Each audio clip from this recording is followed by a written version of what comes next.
बिस्मिल्लाहिर्रहमानिर्रहीम। अस्सलाम वालेकुम dear students. Vector and equilibrium first year का चैप्टर 2। इससे आज हमारा लेक्चर किसके बारे में होगा? Addition of vector by parallelogram. इससे पहले हमने हेड टू टेल रूल, बहुत सारे मेथड और भी पढ़े। Head to tail rule, addition of vector by rectangular component, तो ये हमने पढ़ लिया। हेड टू टेल रूल भी डिटेल से पढ़ लिया था। तो आज हम क्या करेंगे, सिंपल वेक्टर को किस तरह पैरेललोग्राम, मतलब addition of vector by parallelogram, मतलब आप वेक्टर को जब ऐड करते हैं तो इसे क्या मतलब कौन सा जो हमारे साथ एक शक्ल बनता है पैरेललोग्राम, मतलब पैरेललोग्राम के जरिए आप वेक्टर को किस तरह ऐड करते हो। इसी तरह by triangle method, by parallelogram method. तो आज हम ये लेक्चर पढ़ेंगे इंशाल्लाह। इसको भी डिटेल से पढ़ेंगे, हर पॉइंट डिस्कस करेंगे, इससे जो भी रिलेटेड पॉइंट्स होंगे उसको डिस्कस करेंगे। तो अगर आप काइंडली चैनल पर नए हो तो चैनल को सब्सक्राइब कर दे और बेल आइकन की घंटी को भी पुश कर दे ताकि आपको नए आने वाले लेक्चर की नोटिफिकेशन मिल सके। तो आज हम क्या पढ़ेंगे, addition of vector by parallelogram. इसको हम पैरेललो मतलब अकॉर्डिंग टू क्या, पैरेललो लॉ, मतलब पैरेललो वो होता है जिसमें ये क्या होता है, ये ऑपोजिट, ये ऑपोजिट एक हमारे साथ क्या होता है, रेक्टेंगल। रेक्टेंगल में अपोजिट साइड क्या होते हैं, इक्वल होते हैं। इसी तरह जो अपोजिट, लेट्स सपोज मैं यहाँ पर एक डायग्राम बना रहा हूँ, ये क्या है, रेक्टेंगल। रेक्टेंगल का हर एंगल क्या होता है, 90 डिग्री होता है, हर एंगल 90 डिग्री। और अपोजिट साइड क्या होते हैं, इक्वल होते हैं। ये अपोजिट साइड, ये साइड इसके इक्वल है, जबकि ये साइड और ये साइड आपस में क्या है, इक्वल है। मगर पैरेललोग्राम में अपोजिट साइड तो इक्वल है, मगर ये एंगल क्या है, इक्वल नहीं है। यहाँ पर ये एंगल इसके बराबर है, ये एंगल इसके बराबर है, ये क्या है, मतलब इसमें एंगल क्या है, 90 नहीं है। इसमें हर एंगल कितना है, 90 डिग्री। हर एंगल क्या है, 90 डिग्री। इसमें एंगल 90 से कम है, एंगल 90 से कम है, तो इसलिए इसको हम क्या नाम देते हैं, पैरेललोग्राम। लेट्स सपोज ये वेक्टर ए है, इसी तरह वेक्टर बी। इससे पहले मैंने आपको बताया था कि एडिशन ऑफ वेक्टर में कौन सा लॉ ओबे होता है, एडिशन ऑफ वेक्टर में कम्यूटेटिव लॉ ओबे होता है।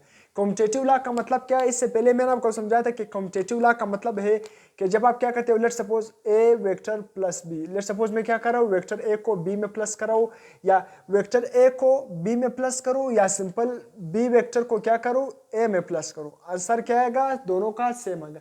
आप ए को बी में प्लस करो या बी को ए में प्लस करो। जिस तरह मैं यहाँ पर एक एग्जांपल लिख रहा हूँ, लेट्स सपोज कोई भी लिख के 4 + 1, इसी तरह 1 + 4। अब 4 + 1 भी 5 आ रहा है और 1 + 4 भी क्या आ रहा है, 5। सिंपल मैंने क्या किया, एक बार 4 को 1 में प्लस किया, फिर 1 को 4 में प्लस किया, दोनों का आंसर सेम आ रहा है यानी। तो इसलिए आप वेक्टर ए को बी में प्लस करो या बी को ए में प्लस करो, दोनों का आंसर क्या आएगा, सेम।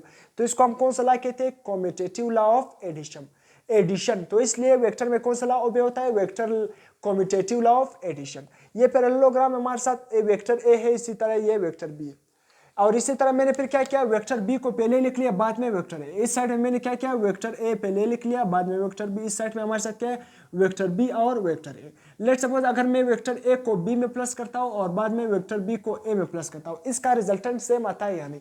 तो ये क्या है, रिजल्टेंट आप किस तरह निकालते हो, ये क्या है, ये डायगोनल जो एम से स्टार्ट है ना, इस पॉइंट से जाकर यहाँ तक, इस पॉइंट से लेकर यहाँ तक, इसका क्या है, अब ये क्या है, इसका ये क्या है, इन दोनों का रिजल्टेंट, मतलब इस ट्राइंगल का भी ये क्या है, रिजल्टेंट, और ऊपर वाले ट्राइंगल यानी ऊपर वाले ट्राइंगल का भी ये रिजल्टेंट है, और ये नीचे वाले ट्राइंगल का भी क्या है, ये रिजल्टेंट।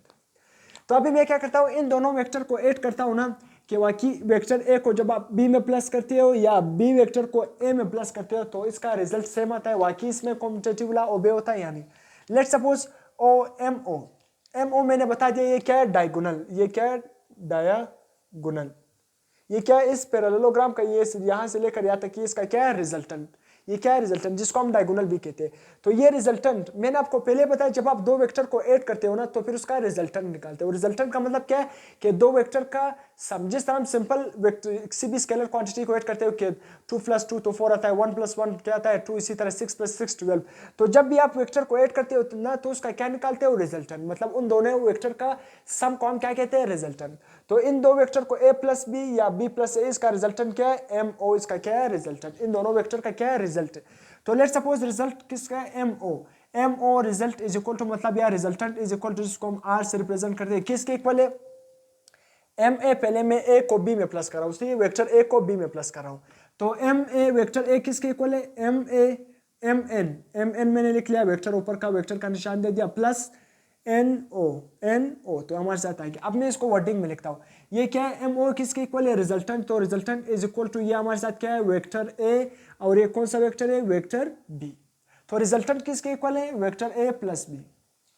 अब लेट सपोज मैं सिमिलरली इसी तरह, ये क्या है रिजल्टेंट, अब मैं क्या करता हूँ वेक्टर बी को ए में प्लस करता हूँ। अब यहाँ पर मैंने क्या किया था, वेक्टर ए को बी में प्लस कर दिया, अब मैं क्या करता हूँ बी को ए में प्लस कर देता हूँ। अब किस तरह, इसी तरह सिमिलरली एम ओ हमारे साथ क्या है, इसका रिजल्टेंट है। अब मैं क्या करता हूँ M P vector plus P O vector, P O ये हमारे साथ क्या है, यहाँ से लेकर पी ओ, जिसको हम ए का नाम दे दिया। तो resultant is equal to M P, किसके इक्वल है, एम पी बी वेक्टर का इक्वल है इसी तरह। जबकि पी ओ किस वेक्टर के इक्वल है, ए वेक्टर, पी ओ किस वेक्टर के इक्वल है, ए वेक्टर।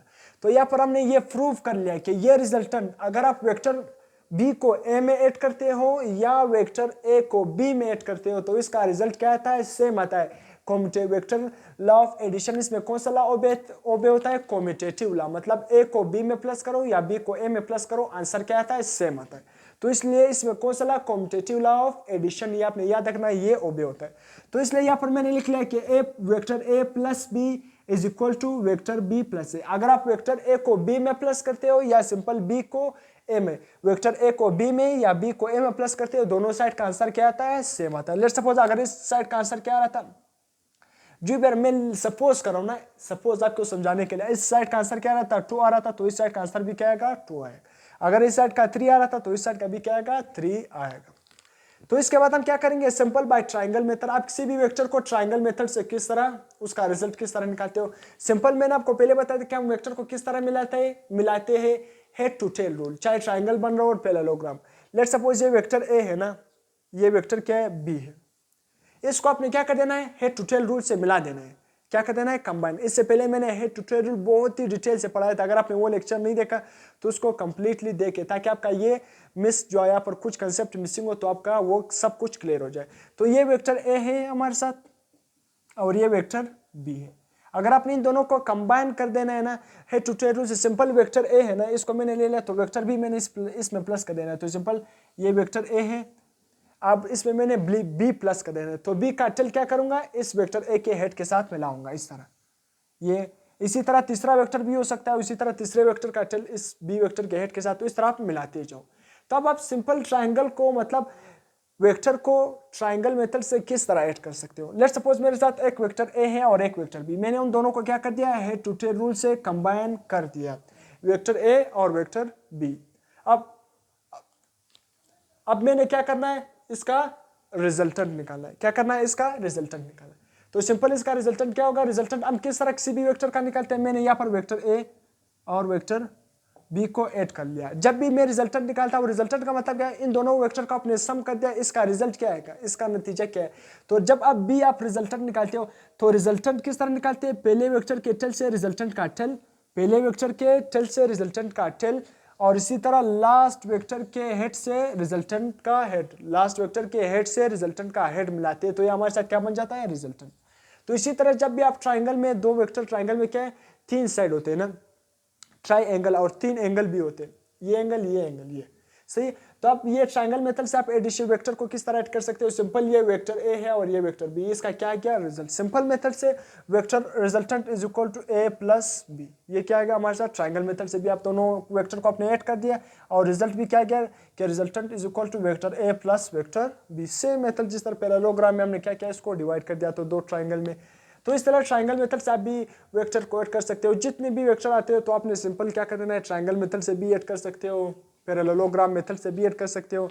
तो इस तरह इसमें सिंपल आपने याद रखना है कि इसमें कौन सा लॉ ओबे होता है, commutative law of addition, parallelogram है। तो इस तरह हम वेक्टर को पैरेललोग्राम से भी ऐड कर सकते हैं। तो हमारे साथ इसमें कौन सा लॉ ओबे होता है, कॉम्यूटेटिव लॉ ऑफ एडिशन। तो यहाँ तक हमारा लेक्चर कंप्लीट हो गया है, addition of vector by parallelogram.